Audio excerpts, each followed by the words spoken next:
Okay, so if I'm going to start talking about the worst bands to come from the nu metal phenomenon, there are a lot to choose from. And while it is my opinion or whatever, I do feel that objectively, some of these groups were just obviously worse than others.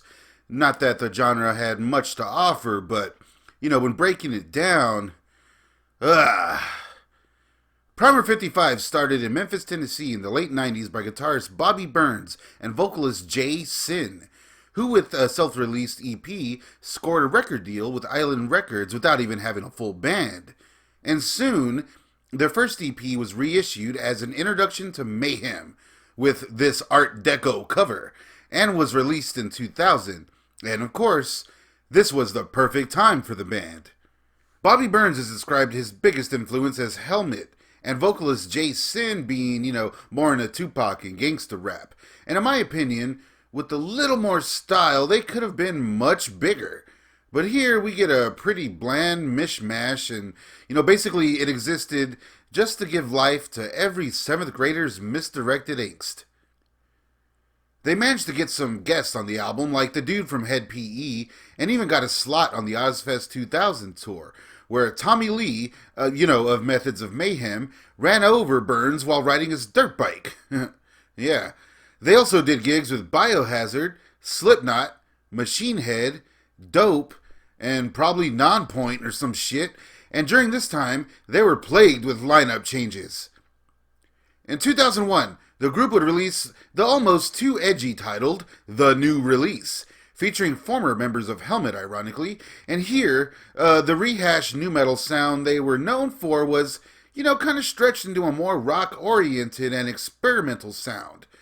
Bobby Burns stated in an interview, "I just grew very, very sick of the whole music scene last year. All the plastic bands that were put together by record companies, etc. I didn't want to hear any of that music any longer. So I didn't make it. I went back to what was real to me and what made me feel good about growing up. Sabbath, Zeppelin, Kiss, probably like Nonpoint or some shit. Back then you can tell all those bands apart. And music of today just sounds like, the same records made over and over, with all the same guitar sounds. Hey, those are his words, not mine.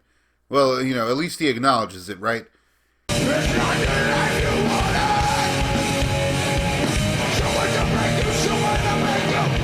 The album, regardless, would wind up being critically hindered by the September 11th attacks, and the group would eventually be dropped from Island Records. However, the group would still tour for the album, with Fear Factory, Slipknot, Society 1, Dope, and probably Booyah or some shit. The band would then go on hiatus in 2003, and Burns would join Soulfly, stating Jason's health and drug abuse as the main reason. Then, in 2007, the two would reunite for the EP Family for Life, consisting of unreleased material, but, new music from the band would come out in 2009, albeit with some guy named the DRP as the new vocalist.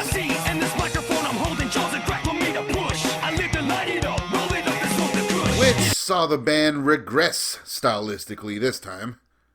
Then, while they were still on tour with DRP, Burns would announce that Jay Sin was returning to do vocals for the group.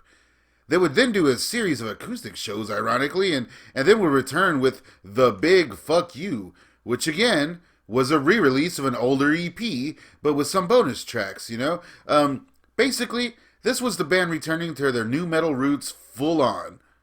In 2015, the band would again go on hiatus, and sadly, in 2018, vocalist Jay Sin passed of complications from hepatitis C, and soon after, Burns would discuss yet another reunion. Yet, nothing has came of it.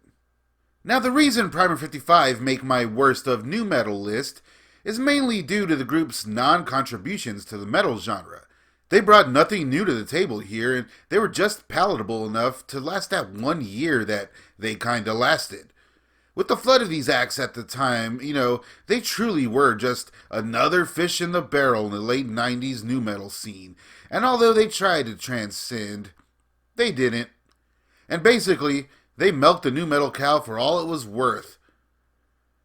There are worse nu metal bands out there for sure, but these guys are just painfully average, painfully lame and painfully forgettable. Now I suppose if you want to control your anger by jumping up and down in place yelling fuck, then this is the music for you. But it's no surprise the genre wasn't lasting, regardless of its unironic resurgence. Here I go with a new shot, kick it. Just can't live it cause I'm so damn wicked and shaded. Don't break out your mind like Cujo. You better run cause I'm about to go go. Feeling this way, send every day. There are no memorable bars or lyrics here, no memorable guitar riffs or arrangements, no stories or tales to be told of the band. If anything is memorable from the band, it's their debut album cover art, which basically says everything you need to know about Primer 55. What are some of your least favorite nu metal bands? Talk shit to me down in the comments, and please, subscribe and join all the strange fun only on Staunch TV.